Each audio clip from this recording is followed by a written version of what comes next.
I'm James, student at JTech, and today we're going over some engine mechanical testing with our 2006 Chevy Colorado. We're going to be doing a vacuum test for the start off, and this is our vacuum gauge. Now let's get started. Okay, so now what we're first going to do is we're going to disconnect our vacuum line right here from the throttle body, which is right here. Ladies and gentlemen, the vacuum. So there's a little connector piece, you just pull it out and just pull it. There you go. And just set it to the side, make sure, don't put it in, don't damage it. And now our vacuum gauge, we're gonna connect it to this little gold piece because that's where the air is coming out from the throttle body. Just like that. Boom. Okay, some things that I want to go over before we do our vacuum test is that when we're looking at the vacuum gauge, the gauge needs to be steady at 17 to 21, while at idle that equals a good reading. And we're going to do some other tests, like it's a good reading at idle as the engine speeds up steadily to 25 RPMs. The needle slowly goes down and may continue to drop. Possible restricted exhaust system. Just wanted to go over a few things before we actually start this vacuum test. And so now what we're going to do is that we're going to start up the car.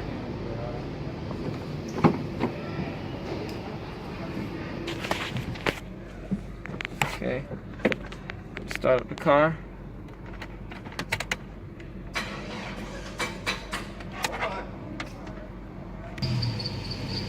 Okay, so I got the car started, and so now what we're gonna do is we're just gonna look at our meter gauge, and as you can see right now, it's actually looking pretty good.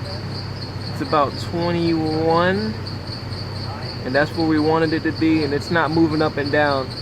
It's steady. So if it's not steady, that means there's a problem.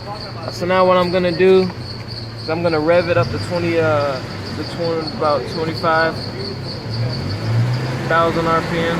No, 2,500 RPM. Reading pretty good. Now I'm about to just do one more test. I'm about to do a quick test. Just quickly tap on the gas pedal, and it should go down to 0, and it should go higher than what we're seeing right now. So I'm about to do that real quick. And then you see it went higher. I'm gonna do it one more time, and it passed 20. That was good. So we're looking pretty good.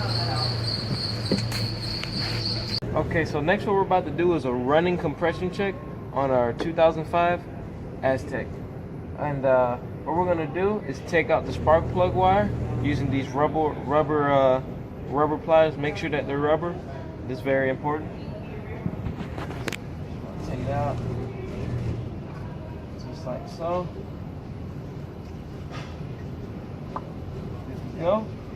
And so next, this is very important. I got this device right here, a ground device. And so you don't want the spark to go back into the computer when we take the wire out. So we're just gonna ground out the wire, and so it'll be safe, and it won't mess up the computer or burn the wires or anything. And we're gonna show you the next step.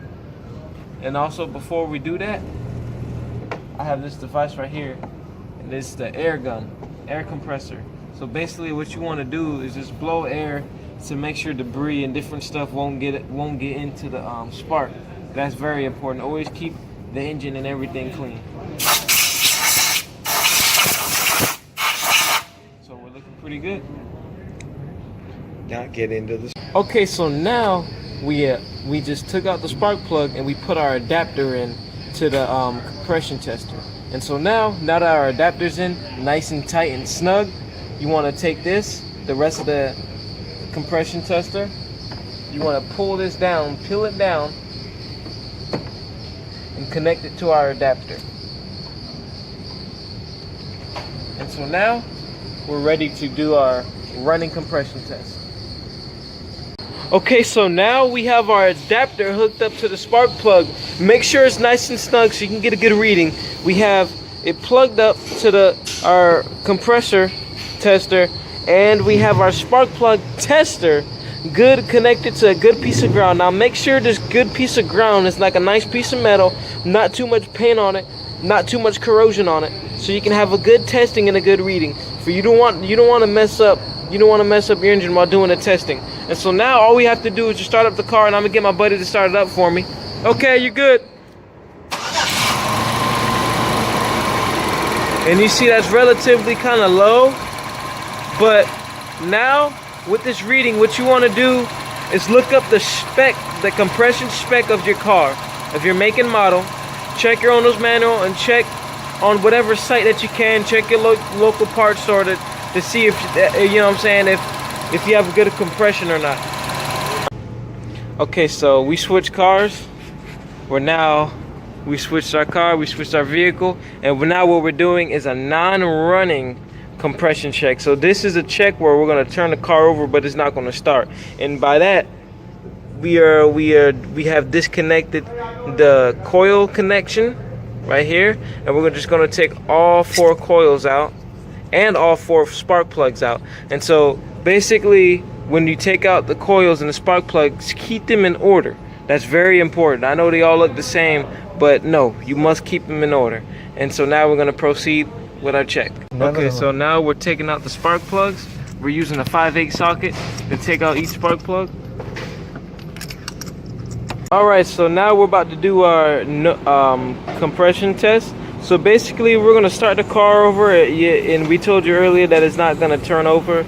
And so basically what you're looking for is that our first bump, and then we're gonna keep cranking it to about 4 or 5 times. You're gonna see that the meter's gonna jump, and keep jumping, but we're gonna do that about 4 or 5 times. So we're looking for the first jump and the last jump. And so I'm gonna get my friend to start the car for me.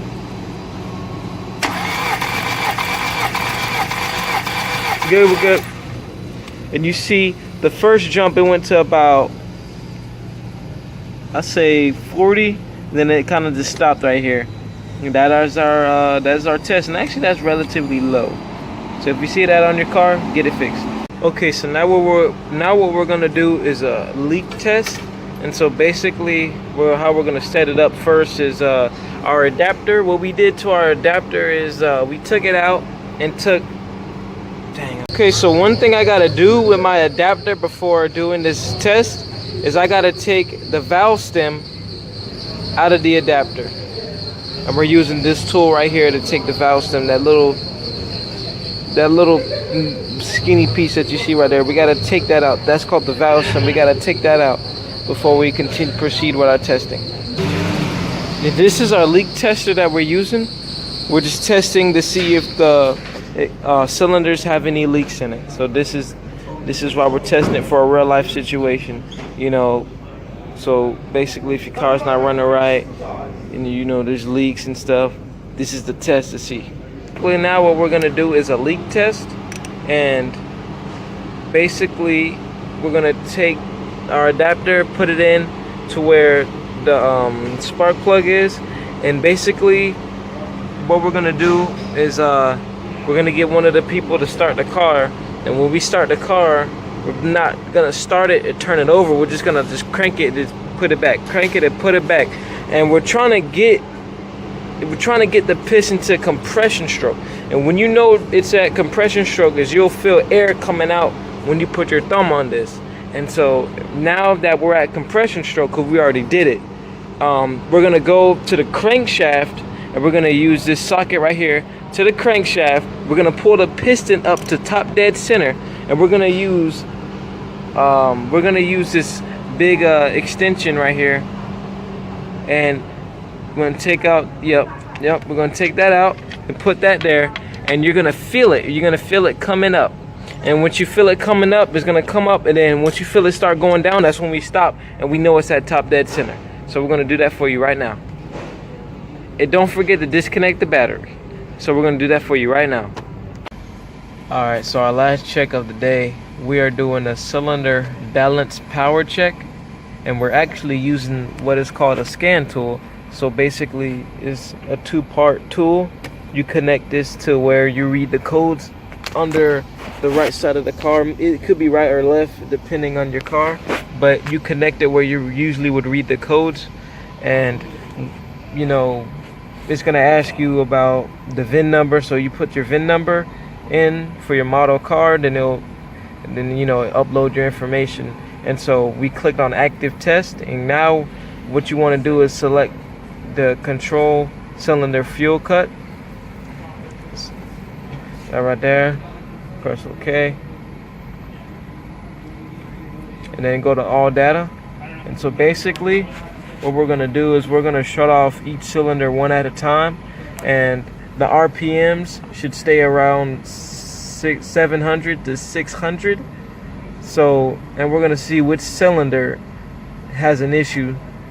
So basically this is very good. It's going to speed up your process when trying to deal with different, you see RPMs right there, engine speed RPM. So we're going to knock off one at a time, and each of them, it should stay around 700. So we're going to start with number 1. 620, that's not bad. Wait about 5 seconds. And go to number 2. Okay, we're gonna start with number 2. And that stayed around, you know, 600, 700. That's where you want it to be at. Gonna wait a couple seconds, do the third one. So far 1 and 2 are good. Number 3, you know, that's good. That's good.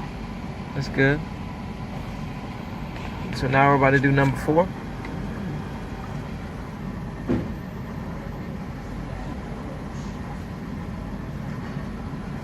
And you see, it didn't really go down much. So the problem is number 4, because what's going on is that all 3 cylinders are working overtime for number 4. So that's why there wasn't much of a difference. So I'm gonna do it one more time. You're not gonna see much of a drop in number 4. And you see it's still at, you know, 800, 900. So the problem is number 4. If it went down like 700, 600, 500, that's how you know that the cylinder's working. So basically all 3 cylinders are working extra for number 4. Number 4 is the one with the problem, and so you would go and get that one fixed. And so that concludes all the tests that we're doing. Thank you for watching, and I hope this helps you out in real life situations.